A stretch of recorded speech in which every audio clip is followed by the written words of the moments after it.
Another day, another podcast. This week's guest is Jonathan Rovner, a really good friend of mine and investor of mine.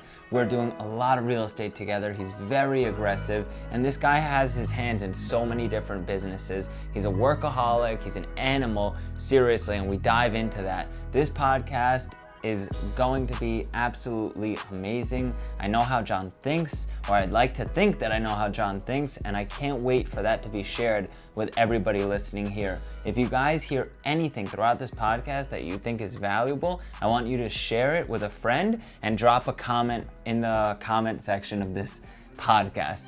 All right, guys, enjoy the podcast. Let's get it started. You are now listening to Talk Shop with Alon Avgi. Jonathan Rovner, welcome to the podcast. It's a pleasure to have you. Thank you. What's up, John? What's up, Alon? I know we spoke a little bit before this. It's your first time on camera, which is shocking to me. I think it's my first time on camera. I've been around on this earth for a long time, so I don't know. Well, it's your first podcast, right? Definitely my first podcast. Yeah?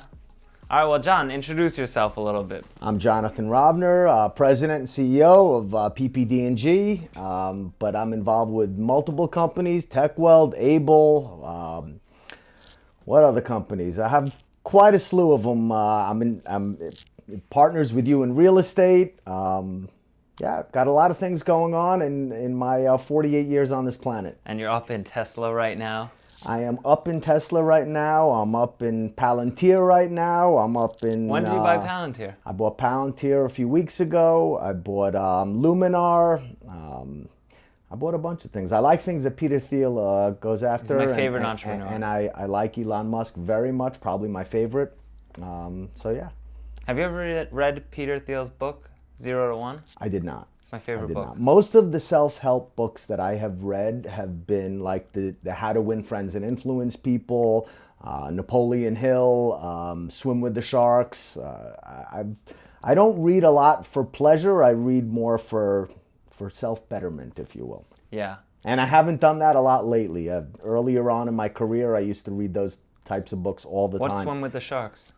Swim with the Sharks by Harvey Mackay, Without Being Eaten Alive. Yeah. He wrote 2 books that I know of that I've read. I read Swim with the Sharks Without Being Eaten Alive and Pushing the Envelope. And it's funny, in my business years later, I actually needed to contract with a manufacturer. He owns an envelope company, thus pushing the envelope. Yeah. And I actually spoke to him years later. I mean, he wrote a global bestseller.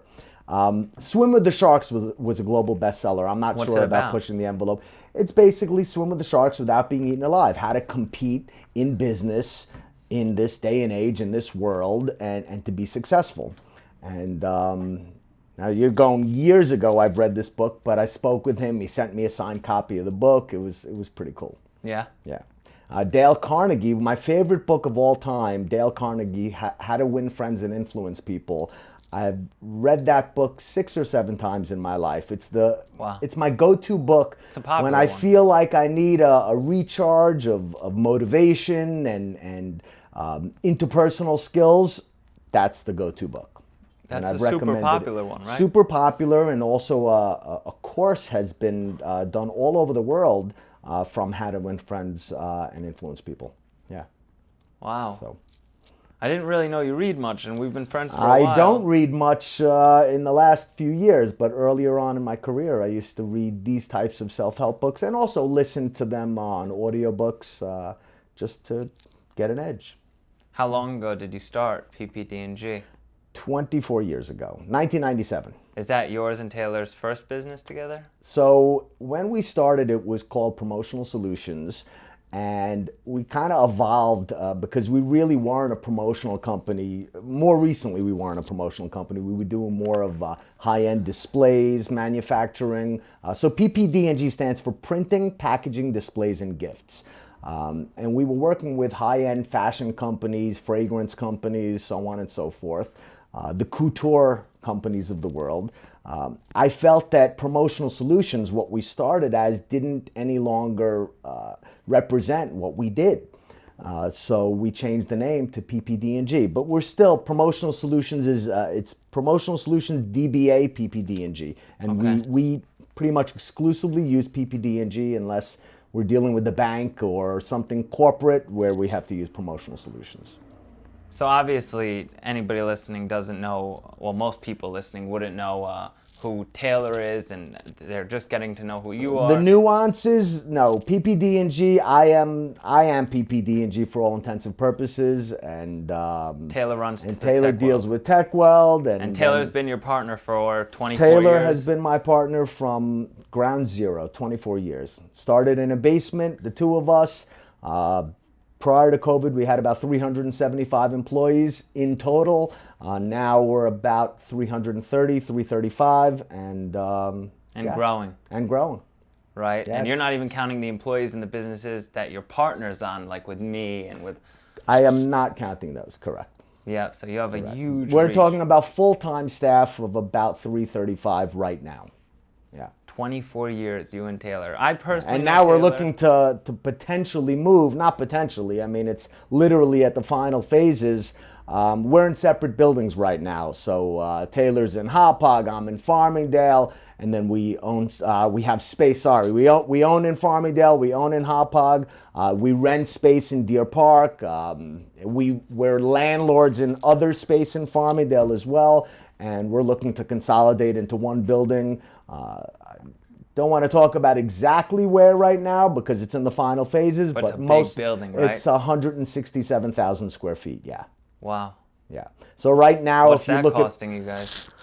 a lot of money, a lot of money, but hopefully we're getting what, compared to what the rest of the market is, I think we're getting a decent deal. It's not, look, right now we're doing what is best for us from a utilitarian standpoint. We need a place to be together. Why? We feel that at this point, the synergies of being together, just being able to meet multiple times a day, to, the brain power of being together and bouncing things off each other, we feel will have synergistic effects in taking us to the next level. But now that'll double your footprint. So what are you guys doing with the existing It'll buildings? just about double our footprint. We haven't made any immediate plans for the existing buildings, but the plan ultimately will be that we'll take tenants in the existing buildings, rent them out, and because right now we own the properties that we occupy. Which is how much square feet? So we have 67,000 square feet in Hauppauge, 22,000 square feet in Farmingdale. We're landlords of another 6,000 square feet, and then we rent another 4,000 square feet in Deer Park. So about 100,000 square feet we occupy now. And but then we also it's one of the reasons for moving, aside from being together, we're spending a lot of money right now in storage facilities. Really? A lot of money, yeah. So we're in 3 separate storage facilities outside of our 100,000 footprint warehouse. We're in 3 separate outside warehouses, which is not efficient at all. So by moving into this 167,000 square foot facility, not only will it bring us together, but it'll also allow us not to have to rent all this storage space. And you guys are growing so fast, so you'll basically grow into that space fairly quickly. So we would be signing what would amount, once we're all in, to about an 8-year lease. And yeah, we've never been in any one place for that long. Really? So that, yeah. Yeah, so So most maybe you'll keep places- one of the other spots, like the Farmingdale. We're office. not selling any of the properties we own. Of course. We have, to me, owning real estate in Long Island, Long Island is surrounded by water. There's really nowhere for people to go if they want to have proximity to the city. I mean, you have Westchester, Connecticut, Long Island. That's really it. And Long Island has a lot to offer. It's got the Hamptons, it's got Montauk, it's got a lot of great things. So to me, for the long term, owning property in Long Island is the thing to do.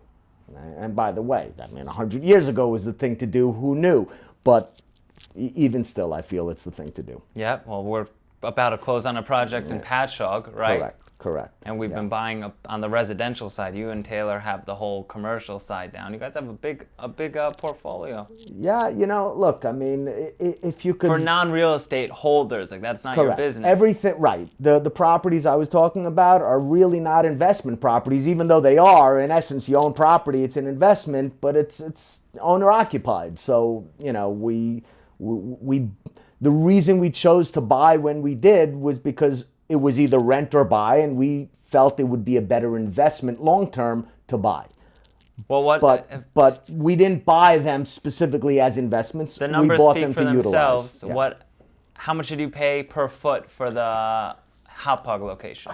I mean, put it this way: we've more than doubled our money in Hauppauge in 6-7 years. Not even 7 years. Just in the real estate, the equity side. Yeah, yeah. That's Long Island real estate. Yeah. I mean, the demand's through the roof. Farmingdale, not as well. We actually had Farmingdale much longer, and we didn't do as well. But we made money in every building that we purchased. Yeah.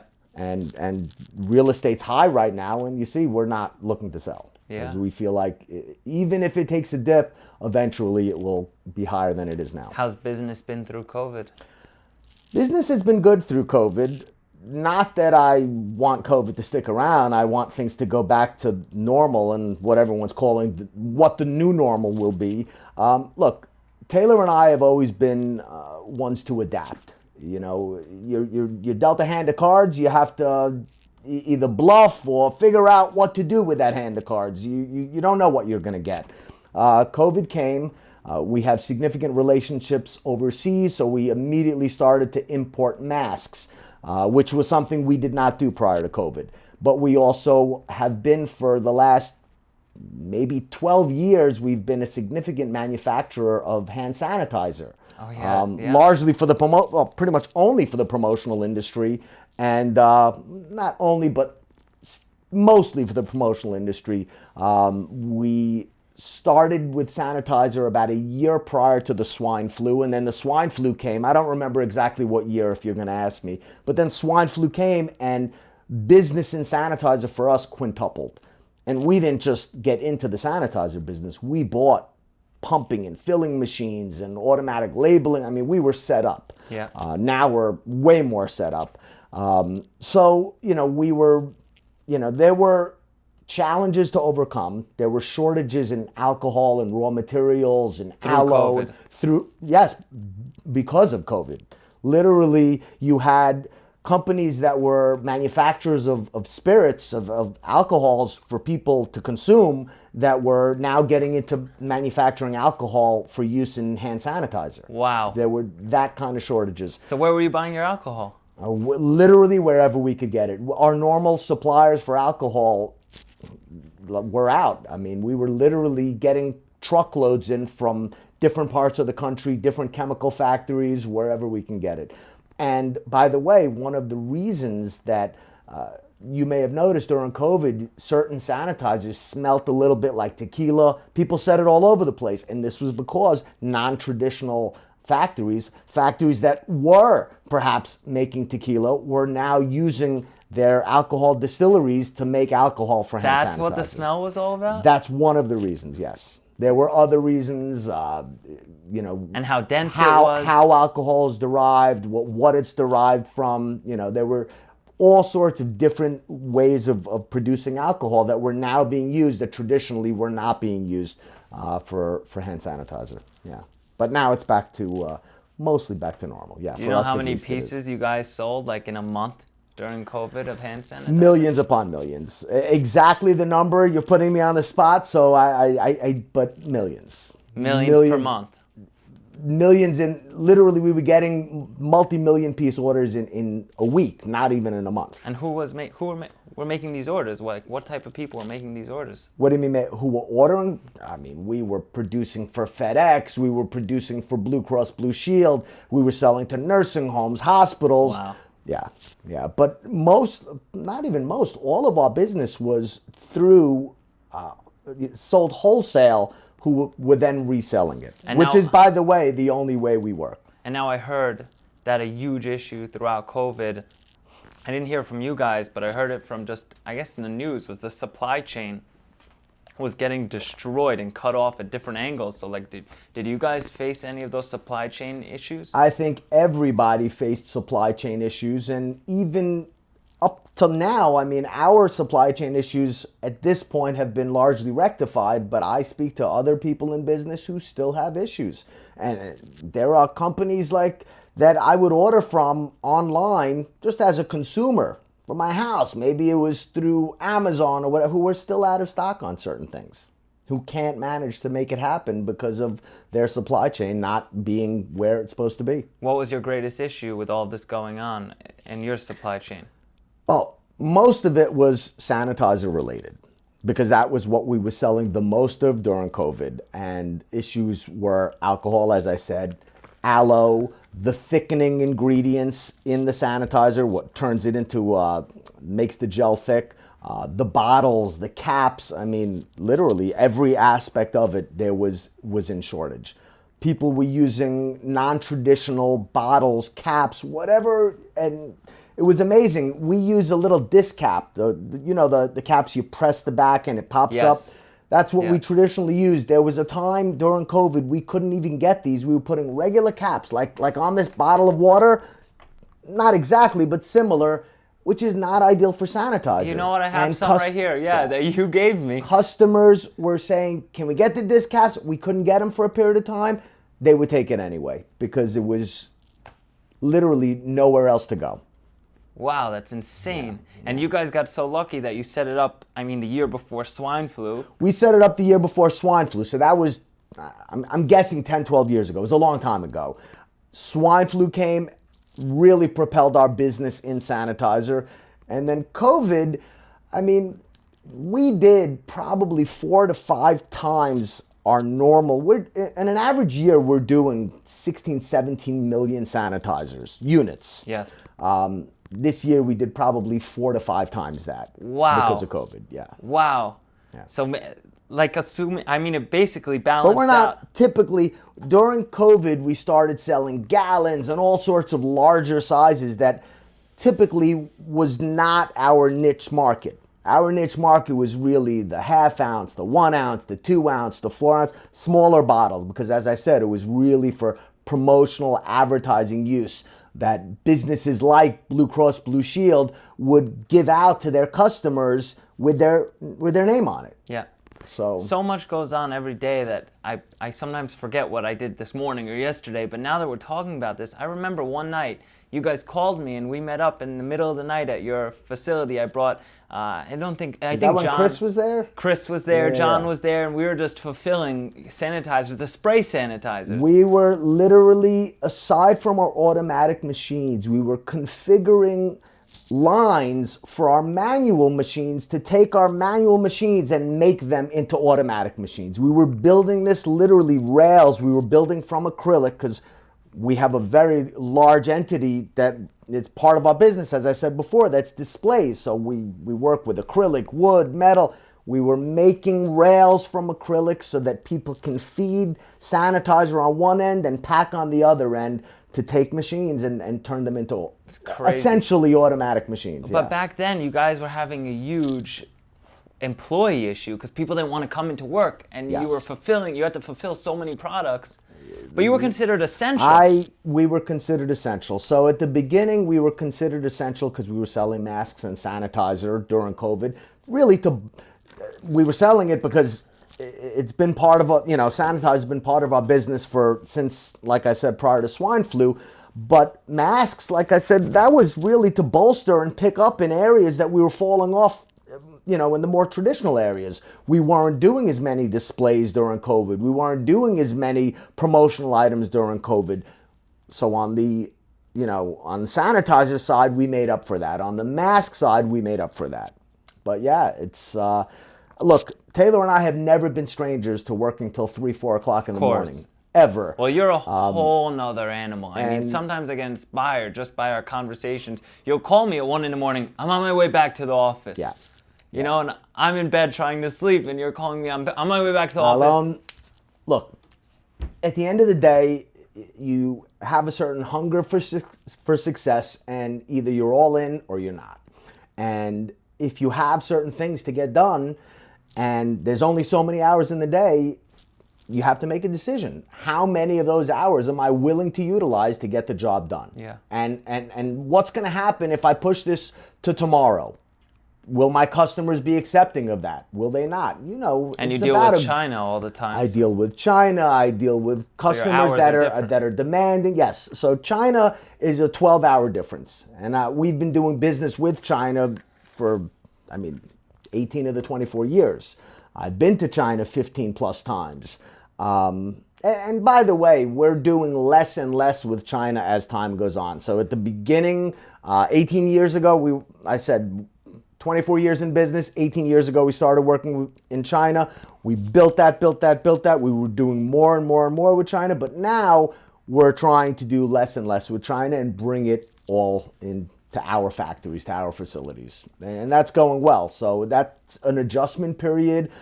We have to increase our manufacturing capabilities and equipment, but we're going in that direction, and it's actually good. People ask me, by the way, when Trump became president, people said, how is this going to affect you? He's increasing tariffs. You're buying products in China. Isn't this going to hurt you? And the first answer I gave people was, well, it's going to affect my competition just as much. So as long as it's an equal playing field, we should be good. But because we were manufacturing here in the US, what we didn't expect as much is that we were going to get much busier. And that's exactly what happened. So yes, the playing field as far as China was equal between us and our competitors who also do business in China. But our manufacturing here, our domestic manufacturing, that got much busier. And that's grown quite a bit from when Trump took office until now.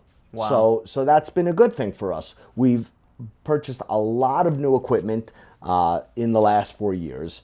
We have state-of-the-art printing equipment and die-cutting equipment and you name it. We're one of the I've seen it. most diverse manufacturers. I tell people, I have some clients, by the way, that I've worked with that never have come to my shop. They may not have had a need, or they were referred early on and they've had a good experience. So they said, you know what?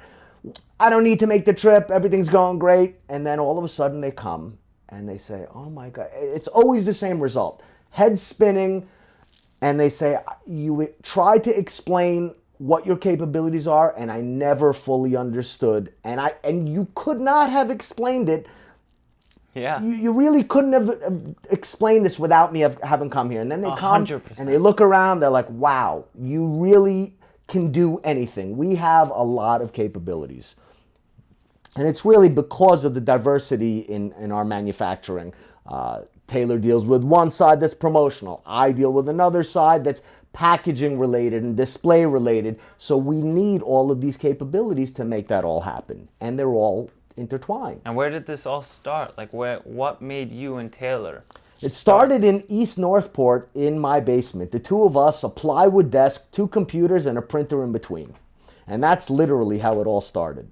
I was a stockbroker out of college. Taylor was a stockbroker as well. Taylor and I have been friends since we're 13. We met in social studies class. I think it was Mr. Pavlovich, and in Plainview. And we remained close friends for all these years, best friends, I mean, to this day.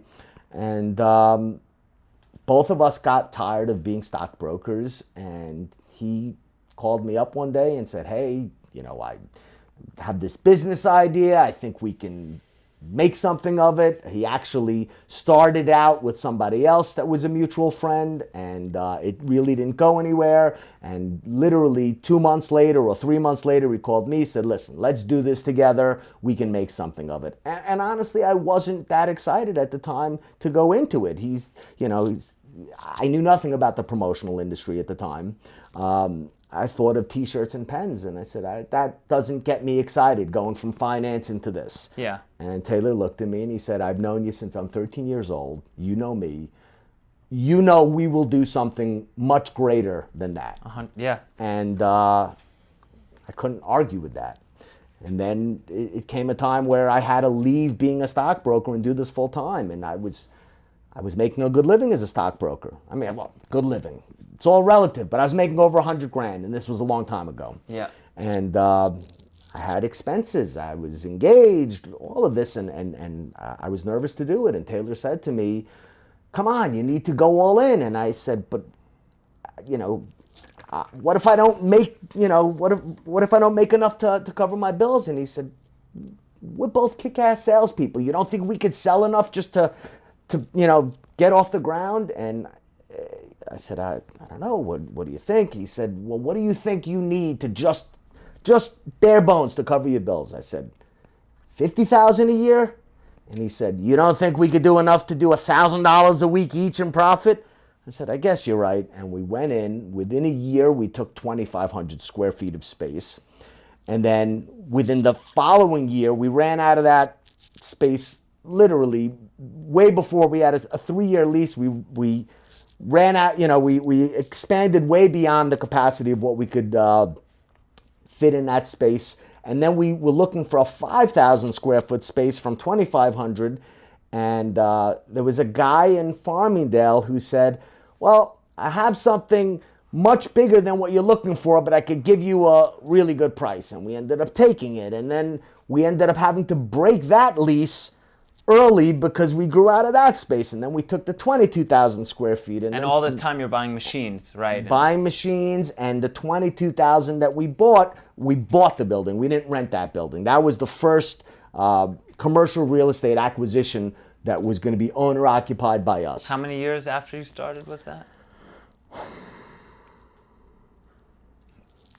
Exactly, I don't remember, but maybe 6 or 7. Wow. Yeah. Fast. Pretty fast, yeah. We have grown every single year. We're 24 years in business. I said 1997.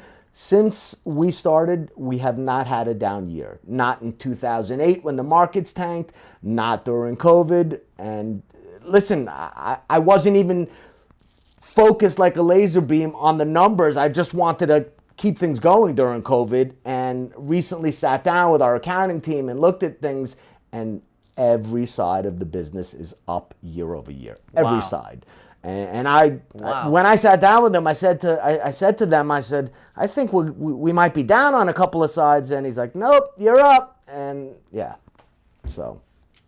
I mean, credit is due, John. You're a total freak. I've seen you work. We work. You're a total freak. Like, you do not sleep. You do not. Alon, if you love what you do, you've heard this before. I love what I do. I love the creative aspect of it. I love being able to have influence on something that people are going to see everywhere. And me and my team have the pride to know that we created this, What's an example of that? I mean, like, what product are you talking about? If you went into a Macy's anywhere in the country, Calvin Klein fragrance displays, every one of them.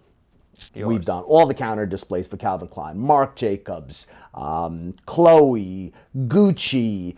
I mean, we work with most major fragrance companies. We work with Creed. It's a big one. Yeah, Tom Ford, Estee Lauder. We work with. We've established ourselves in the industry. People know who we are. They know that when they deal with PPDG, they're getting quality.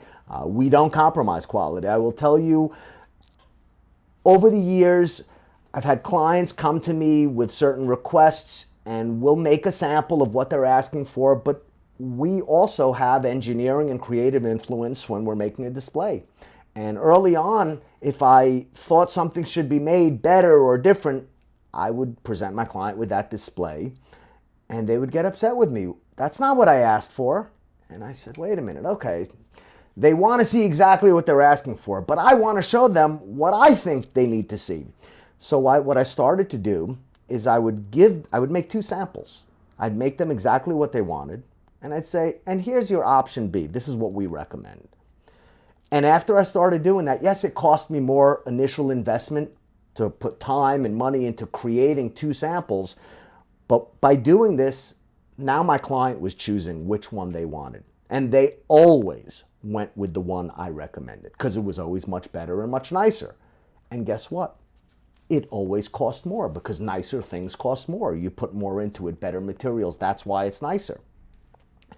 But when a customer is presented with 2 options, we literally from the first order I got from Calvin Klein fragrances, where they looked at our display and they looked at the other option, and a team of 8 people in a conference room looked at each other and said, this is going to be over budget if we go in this direction.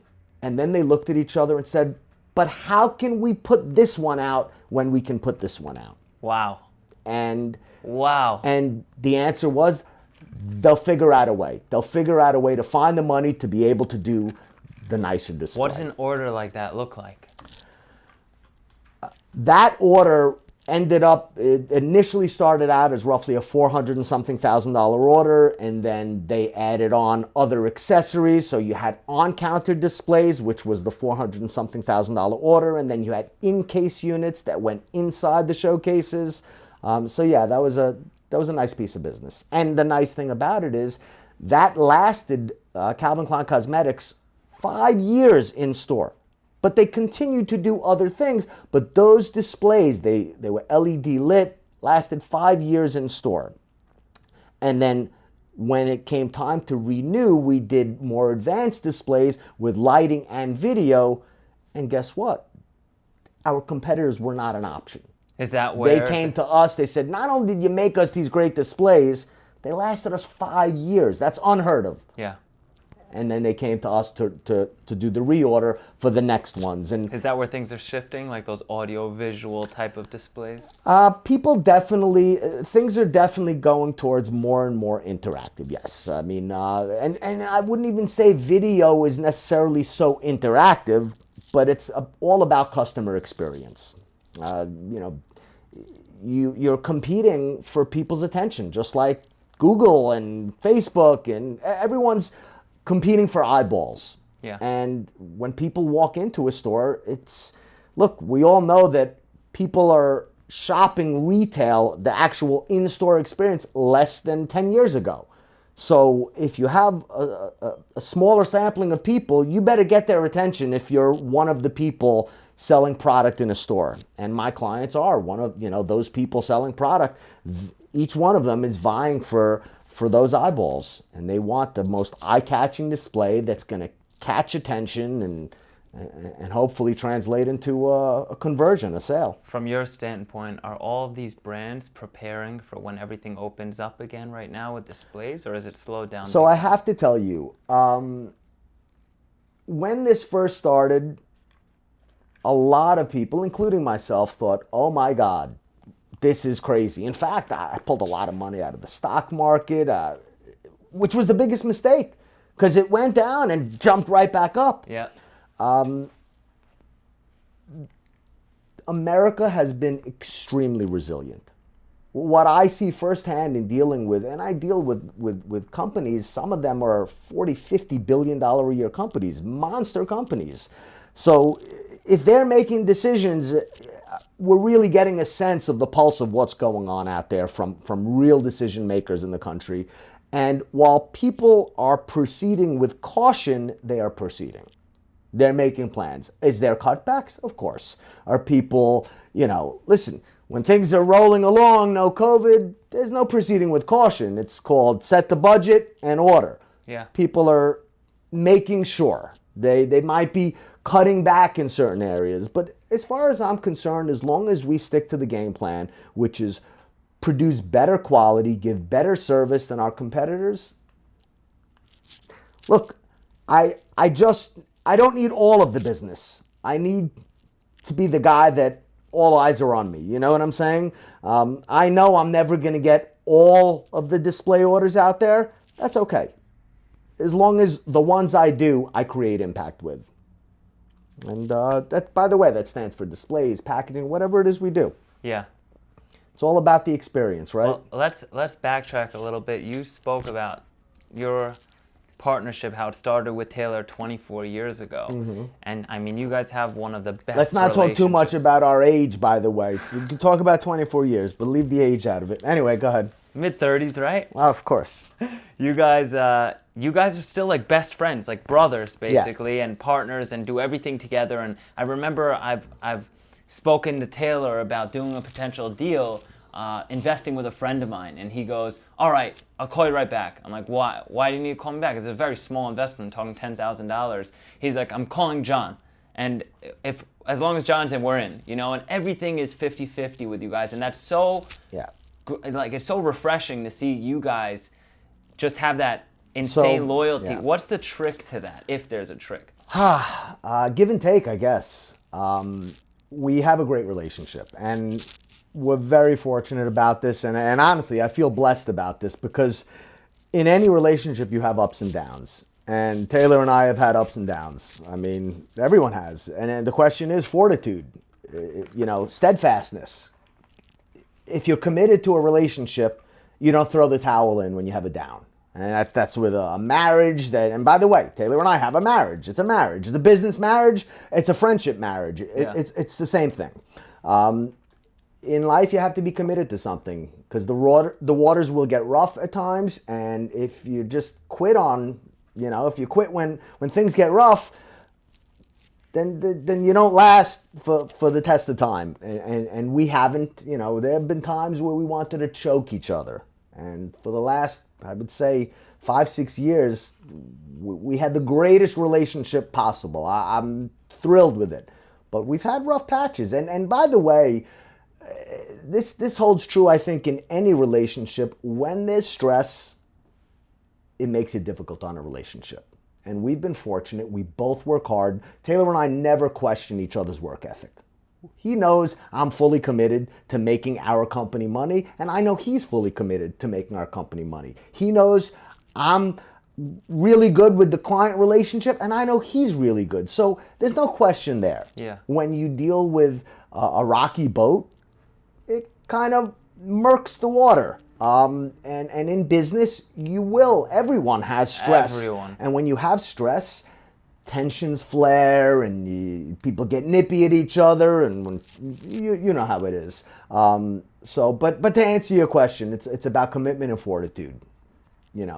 Staying the course and not giving up. And look, you get past the rough times, you get past the stressors, and then everyone's friends again, and everyone wants to go out for drinks again. But I love that. Yeah. Foreshadowing. How do you think business is going to be under the Biden administration? Because Trump... I don't want to talk too much about politics. But we're not talking politics, right? You said in the beginning people were asking you about Trump and you didn't know, but in the end it worked out because you were American-made a lot of stuff. So, now what do you think is going to change? I will say I'm not great at predicting things. I'm pretty good at creating the course we take. I mean, Wait, you work hard. Quickly, I know you're not good at predicting because you told me not to buy Chewy when I told you, John, Chewy is going to be on fire. Are you joking? Yeah, I forgot. We own a pet company too, Lillian Ruff. I didn't even say anything. We've got our hands in a lot of different things. Yes, Lillian Ruff. I have to give it a shout out.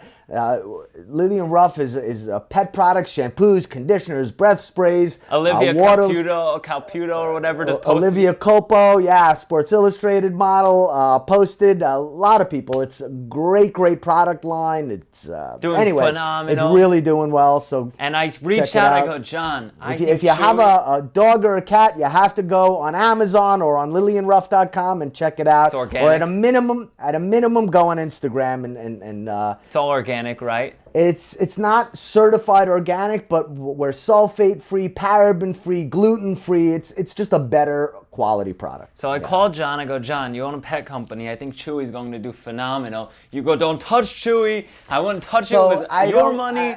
There were reasons why I said that, and it was there were reasons why I said that. Look, you also have to understand that a lot of things go up on Wall Street due to sentiment. So people look at Chewy, and what's the first thing they think of? Amazon. It's the Amazon of the pet world. Let's see what happens over time. Look, I own shares in Tesla. It's doing phenomenally well, and I'm a big fan of Elon Musk, and I think they will do great things. But the stock is not trading on fundamentals alone. 100%. You know what I'm saying? Yeah. And any company that is in the web space is not... Chewy is a company that sells pet products online. It's not looked upon as a company that sells pet products. It's looked upon as somewhat of a tech company because they're in the online space. So it's trading like a tech company. And by the way, I had to ask you how it's doing because I'm not following it. But listen, there's no one place to make money on Wall Street. There's no one place to make money in the world. You just have to work hard and be committed and give it 110%. I've been giving it 110% since day one. And you're definitely not risk averse. That's for damn sure. No. But Are you also hands-on? You got to be hands-on. Got to be hands-on. Taylor and I, there's not a machine in our factory that we haven't climbed under, operated. We are very hands-on, and I think that's important for people who work for you to know that there's nothing you would ask them to do that is beneath you doing yourself. Yeah. Oh yeah, that's big. Yeah. Definitely. So back to the Biden administration question. Hold a second. So I want to tell you something. So Max, my son Max is my oldest. Yeah. He goes to USC, and he's so far. He just finished his first semester. He's going to school for medicine, and he had a very, very tough semester. He said, "Dad, I don't know if I could go through this kind of craziness for 12 years to become a surgeon." My two brothers are doctors. They're both spine surgeons. Well-known surgeons. Yeah, very, very prominent surgeons. And Max was going in that direction. And by the way, he still might be. And my point in saying this is, if anyone is listening to this that's aspiring in business and looking to grow, I think there's a lot of credence with what I said to my son. So my son said to me, "I don't know if I could do this for 12 years. It's crazy." And I said, understand one thing. In life, if you want to be successful, let's say you don't decide to go the medical route. Let's say you don't go to medical school and you go into law or get an MBA. Or real estate. So let's say you got a law degree and it takes 3 years. When you're done, you need to grind for the next 8 years. You have to put your time in. So whether you put your 12 years in school as a doctor and then you get out and a year later all of a sudden you're making really good money, or you put 3 years in as a lawyer but now you have to put 8 years in establishing yourself, building up a reputation for yourself as a lawyer before you start making money, or two or 3 years in an MBA program and then spend the next 10 years building your name. No matter what, there's no shortcuts. It just isn't. So I said the maturity comes from knowing early on, knowing when you're 18 years old that I'm going to have to put this commitment in no matter what. I might as well do it now. My mistake in life, and by the way, we've done well. And that comes from hard work and dedication and so on and so forth. But when I was in college, I wanted a very nice balance of work and partying. And guess what? You can either do that when you're... I'm all about balance. Believe me. Having a good time is very important. Work hard, play hard. But maturity comes from those people who are in college and young and realizing, you know what? I don't need to party as much. I need to put my time in now so I can set myself up for the rest of my life. I agree. You know what I'm saying? I agree. And if you're so focused... I said to my son, I want you to have a balanced college career. But let the partying be the reward for work well done. Yeah. Don't go into it saying, I need to have balance. I need to do my work and I need to do my partying. No. Let the partying be your reward. I sacrificed high school to work. So now we could go to your question. I needed to put that in. I wanted that to be part of this podcast because I felt there was value to that. In anyone going into any business, you need to sacrifice. I agree. I'm sacrificing to this day, but guess what? If the ends justify the means, you know what I'm saying? Then it's worthwhile. Yeah, I agree 1,000%. The question is, what is the ends? There is no end. Yeah. And you gotta love it. If you don't love it and you don't have a constant hunger to keep wanting more, if you rest, you rust. That's it. Complacency is, to me, the worst thing in business for anyone. In life, you can't be complacent. So, when somebody says, when is enough enough? To me, my answer is never. We're a nice sized company. If I would have looked 24 years ago, if I would have, known what we're doing today in revenues, I would be like, wow, that's amazing. Now, I want to do 10 times as much. Yeah. It's okay, we're here. What are we doing next? It's always what are we doing Yeah, next? just so you know, if you rest, you rust, Jonathan Rovner quote, I'm posting that on my Instagram. I wasn't the one who created that, but yes, I will use it. Steve, you heard that? We Yeah. have to make a post. If you rest, you rust. Infographic style, if you rest, you rust, Jonathan Rovner. Yeah. Wow. I had to, soak that in for a second. What a great quote. It's so true. So, without going into too much detail, one of the firms I worked at as a stockbroker out of college had a really magnanimous president. Amazing guy. And it turns out that this firm was not doing the right things by their clients, and I ended up leaving this firm. And I always said to myself, Did they file bankruptcy? no, the SEC went after them and they got shut down. Okay. Kind of a boiler room type operation. In fact, exactly a boiler room Big type company? Yeah. Bear and I'd Stearns? rather, no, but I want to keep names out of it. But the president was a really magnanimous guy. He spoke really well and he had great advice. And I often said, if this guy would have done things the right way, today he'd be as big as Goldman Sachs. I mean, Wow. But he didn't. Instead, they did not do right by their clients. But his ideas as far as what makes a salesperson great and business ideals, they were fantastic. And he used to say all the time, if you rest, you rust. And so I'm not going to say his name right now because since he did not make ethical decisions in business, I don't want to give him undue credit. But I will say I was not the one who created. And by the way, he may have read it somewhere also early on. Listen, when you read a lot of self-help type things, you pick up on that and you find yourself saying things that you've read somewhere you don't even realize you did because it just becomes part of your ethos. Fascinating. So I can't give him credit, but I am giving you credit. Thank you. I'll take it. Well, how's Max doing, by the way? He's USC, doing well. right? USC, yeah. And I have another son, I have 3 boys. My middle one is going to be going to school next year. So he's finishing up his senior year now.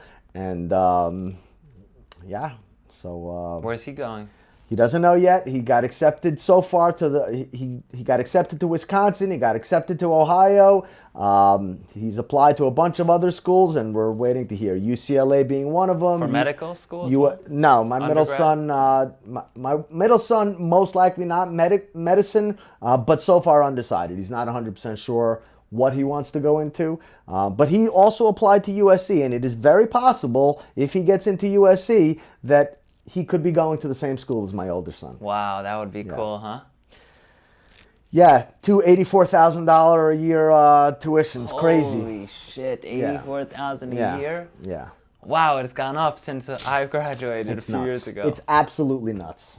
I'm hoping that and putting facilities are shut down. I'm sorry? Facilities are shut down everywhere. They're taking... So my oldest son is in California in an apartment with 3 other guys who also go to USC, taking classes remotely, which, if you ask, couldn't he be doing that from your home in Long Island? The answer is 100%. But he needs to have his college experience. So he's in California, taking these classes remotely. Hopefully, sooner than later, it'll open up for normal learning. It actually makes it very... And prices are only going up. The prices have not dropped whatsoever. In fact, it costs more because he's not on a meal plan. So now I have to give him monthly allowance to buy food, which we all know ends up being more expensive than if you're on a meal plan. Yeah. But it is what it is. So after all of that, what we talked about, everything, now that people know these displays have been created by you, and I know your attention to detail and how crazy you get about every little aspect in the meetings that happen. While we're in a meeting, people run in and out of your office. Sensing a question I'm not going to be able to answer easily. Go ahead. It's an easy one. It really is. But what is the key to creating a good product? Like a very, very good, appealing product? Well, look, clearly you have to have a quality, a good design team behind you. We have excellent designers on our staff. However, from day one, I have been very, very involved with the whole engineering and design process. Well, let's use Lillian Ruff as the example. You've taken a brand from zero, right? You created Lillian Ruff. Mm-hmm. Year one, what were the sales? I don't want to go into exact numbers, but we're doing several $1 million in Lillian Ruff right now as a combination of business that is on direct on Lillian Ruff. How many years? Lillian Ruff is going into about 4 years. And that's not by chance, all these different businesses. And it was started as a side project that kind of took off. So what's the key to all of this, to making that good product? Well, listen, it's not just the key of making a good product. I believe you need a good product for it to do well ultimately. But it's not just a good product. It's a good product. It's proper packaging. And then it's all the other things that without these other things, you could have the best product in the world and the best packaging in the world and they'll never succeed. I've seen so many people with great ideas, but if you can't execute on them, they die. Yeah. Great ideas. It's the marketing. It's all of this, which we're, good to this point, but we always aspire to take it to the next level. 100%. The social media, the trade shows, the follow-up, all of this has to come together and culminate to make a product successful. That's what it is. Having partnerships, collaborations. Lillian Ruff is a professional product as well. There's a tremendous amount of groomers around the country that have used Lillian Ruff, love it, and now they use it when they wash your or my pet. And having them hang a sign in their shop saying, "We proudly use Lillian Ruff," that matters. Because then when people walk into the store and they see that's what stays in the back of their head. Yeah. It's all these little things working together. So, yes, quality is paramount. Without it, you'll never succeed. But packaging is paramount. And all the other aspects, that's what makes this a successful product.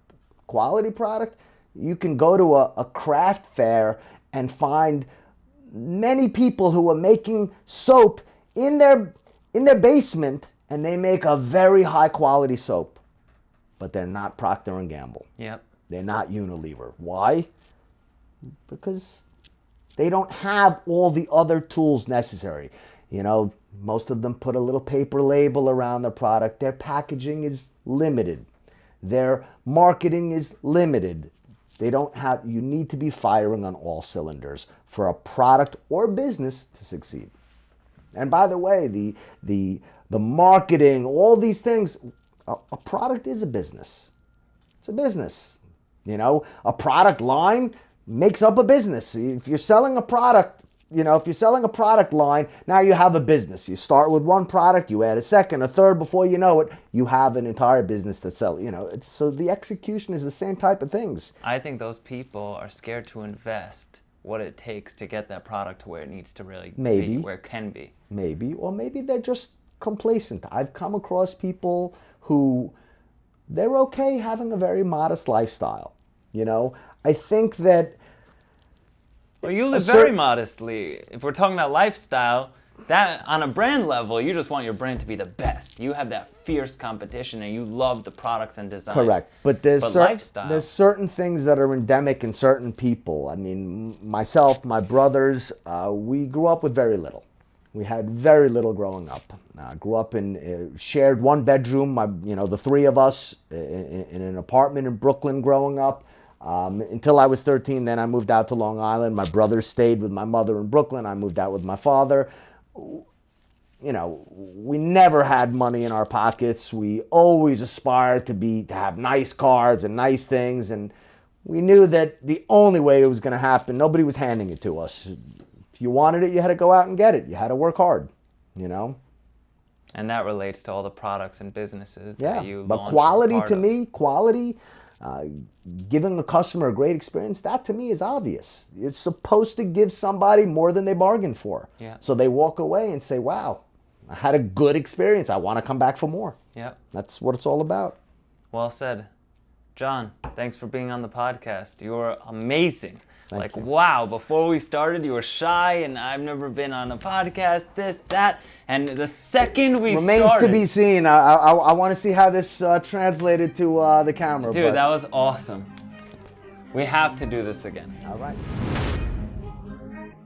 All right, now that the podcast is over, how insane is John? How smart is that man? I mean, he's absolutely brilliant. It's just mind-blowing, his work ethic. I can't compare it to anything I've ever seen before. The guy seriously works harder than anybody I know. I know you compare it to your family, your friends, other people, but I mean, I get phone calls from him at 1, 2, 3 in the morning. He goes into the office until 12 or runs around. He's in the field, and then he goes home, sleeps for 3 hours, goes back to work. The guy does not see hours. Also, when we talked about his operation, I can't emphasize this enough. Unless you actually see it with your own eyes, you don't understand what's going on. It's like a sea of employees and tons of things going on. It's an amazing operation, and they track everything down to the nearest penny. Brilliant. Great podcast, great guy. What I took away from this is if you rest, you rust. So well said. I hope you guys enjoyed it, seriously. Jonathan Rovner, his company's named PPDG and TechWeld, and tons of more subsidiaries like he mentioned, Lily and Ruff. If you guys liked it, like I said in the beginning of the podcast, I want you to share it with a friend, family member, somebody that you think will see some value in this podcast or any of the points we made. And if you don't share, regardless, I want you to drop a comment, drop a like, because at least we deserve that. I mean, for God's sakes, that was one of the best podcasts I've ever experienced in my life, whether heard or hosted. Such a well-spoken man. Before we filmed, he was nervous. He didn't know if he would do well in front of the camera. And I mean, the second we started, it was showtime, and you could see his eyes just immediately get into it. So thank you guys for tuning in. And expect another bomb podcast next week.